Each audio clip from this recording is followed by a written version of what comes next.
एवं मेरे प्रतिभागी भाई एवं बहनों, तो हम सभी रायगा कुमेरा के छात्र छात्राएं आपके सामने एक नाटक प्रस्तुत करने जा रहे हैं जिसका शीर्षक है मोटा अन्न श्रेष्ठ धन। तो नाटक को प्रारंभ हम अपने परिचय से करेंगे। तो ये है मंगलू, ये मंगलू की पत्नी, ये मंगलू का बेटा चंदू, ये मंगलू की बहू, ये मंगलू का पोता, ये बैल, ये प्रधान, ये डॉक्टर और मैं स्वयं संचालक के रूप में। तो चलिए नाटक को प्रारंभ करते हैं। तो ये कहानी है मंगलू की, जो चांदपुर गांव में अपनी पत्नी और बेटे के साथ मोटा अनाज उगाकर अपने और अपने परिवार का भरण पोषण करता है। तो चलिए आपको ले चलते हैं नाटक के पहले दृश्य की ओर।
अरे चंदू के पापा, देखो इस बार भी हमारे मोटे अनाज भरपूर मात्रा में हुए हैं। इस बार भी हमें बाजार में अच्छे दाम मिल ही जाएंगे।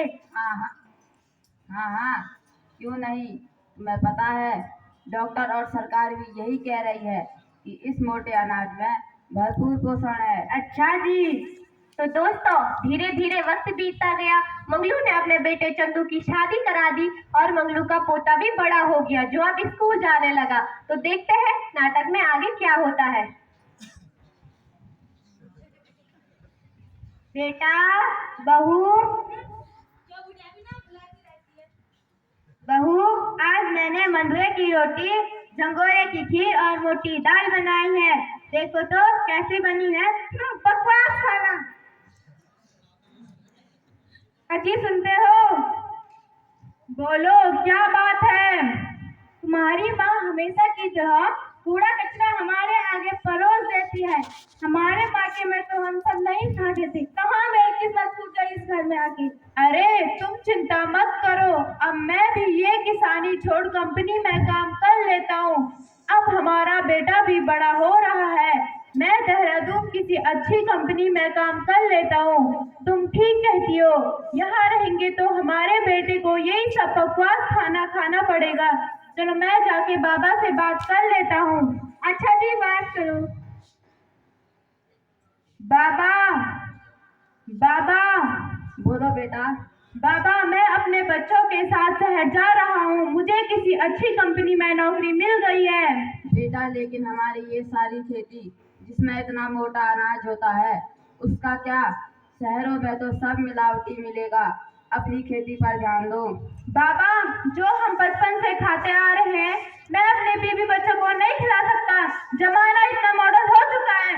तो दोस्तों, देखा आपने, जब आदमी के पतन के दिन आते हैं तो उसे यही कहावत याद आती है, विनाश काले विपरीत बुद्धि। बस क्या था, मंगलू और उसकी पत्नी घर में अकेले पड़ गए और मंगलू की खेती पर भी असर पड़ने लगा। तो अब देखते हैं चंदू के परिवार के साथ क्या होता है और आपको ले चलते हैं नाटक के दूसरे दृश्य की ओर।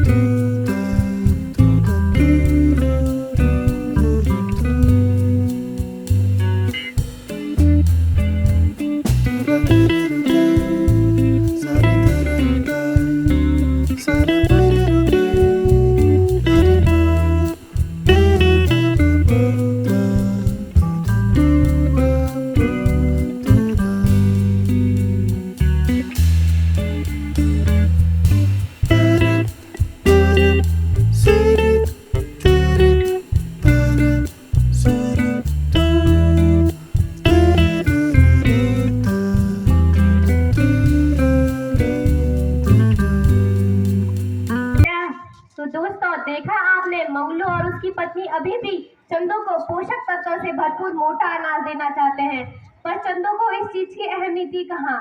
तो देखते हैं चंदू के परिवार के साथ क्या होता है।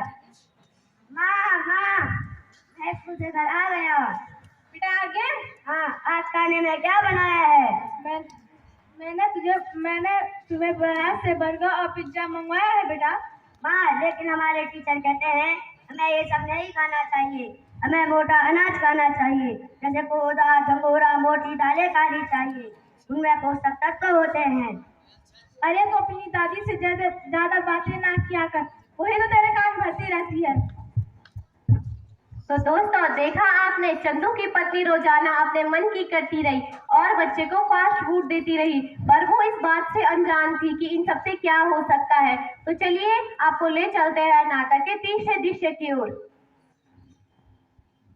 हाँ माँ, मेरे पेट में बहुत दर्द हो रहा है। अरे बेटा क्या हो गया बेटा? मैंने तो नाश्ते में मैगी खाई थी, फिर क्या हो गया बेटा? माँ, मेरे पेट में बहुत दर्द हो रहा है। अजी सुनता है? बोलो क्या बात है? देखियो तो बबलू को क्या हो गया है? अरे क्या हो गया बेटा? बाबा, मेरे पेट में बहुत दर्द हो रहा है। चलो इसे अस्पताल ले चलो। हाँ चलो।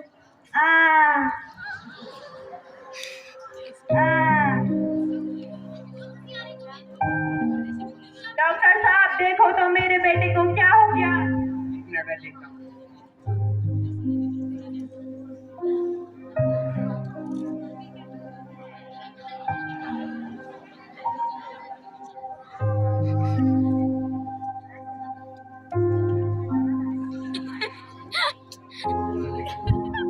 अरे इसकी तो आंतों में इन्फेक्शन हो चुका है और इसकी आंतों में सूजन भी आ चुकी है और इसके किडनी और लीवर में भी इन्फेक्शन फैल चुका है। अरे डॉक्टर, आप ये क्या कह रहे हो? आप लोग जो ये मॉडर्न बनने के चक्कर में अपने बच्चों को ये फास्ट फूड खिला रहे हो, ये भोजन नहीं, ये जहर है। आज हमारे राज्य में कई पोषक तत्वों से भरा मोटा अनाज है, लेकिन हम उसकी तरफ ध्यान ही नहीं देते। डॉक्टर, आप ठीक कह रहे हो।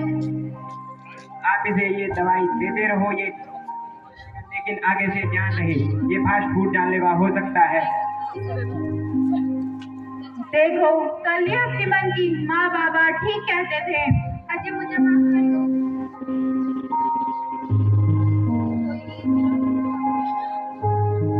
बाबा मुझे माफ कर दो।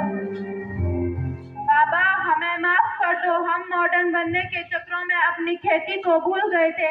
बाबा, अब हम भी गांव में रहकर आपके साथ खेती में हाथ बटाएंगे और मोटा अनाज उगाएंगे और मोटा अनाज उगा के अपने परिवार का भरण पोषण करेंगे और अपने परिवार को स्वस्थ रखेंगे। और अब मैं इसी में ही अपना रोजगार तलाशूंगा। ठीक है बेटा।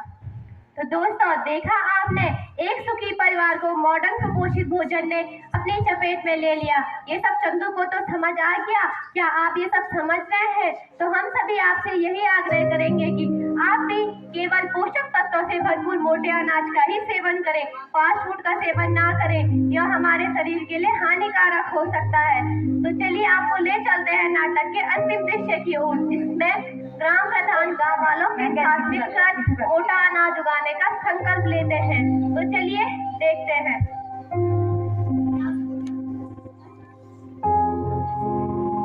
मेरे प्यारे भाइयों और बहनों, ग्राम प्रधान की ओर से आपका बहुत बहुत स्वागत और अभिनंदन है। मैं आज मोटे अनाज को लेकर कुछ बातें कहूँगा कि ये मोटा अनाज हमारे लिए और हमारे बच्चों के लिए कितना सेहतमंद है। इस मोटे अनाज से कई सारी बीमारियां दूर हो सकती है, जैसे कि मोटापा, शुगर, दिल की बीमारी, अन्य कई बीमारियां हैं जो इस मोटे अनाज से दूर हो सकती है। हम इस मोटे अनाज को उगाकर रोजगार को भी बढ़ावा दे सकते हैं। हमारा ये क्षेत्र यात्रा का प्रमुख स्थान है। हम यहाँ मोटे अनाज को उगाकर आमदनी को भी बढ़ावा दे सकते हैं। ये मोटा अनाज हमारे लिए बहुत सेहतमंद है। तो क्या गाँव वासियों, आप इस मोटे अनाज को उगाने में मेरे साथ हैं? हम आपके साथ हैं। हम आपके साथ हैं। तो दोस्तों, देखा आपने, चंदू और गांव वालों ने तो मिलकर मोटा अनाज उगाने का संकल्प ले लिया और मोटा अनाज उगाने के साथ साथ अपनी सेहत और आमदनी दोनों को बढ़ावा दिया। क्या आप भी हमारे इस संकल्प में शामिल होकर हमारे चांदपुर गांव की तरह अपना गांव भी संपन्न बनाना चाहेंगे? तो नाटक का हम हम इसी संकल्प के साथ लेते हैं कि मोटा अनाज उगाएंगे, देश को समृद्ध बनाएंगे, मोटा अनाज उगाएंगे, देश को समृद्ध बनाएंगे, मोटा अनाज उगाएंगे। देश को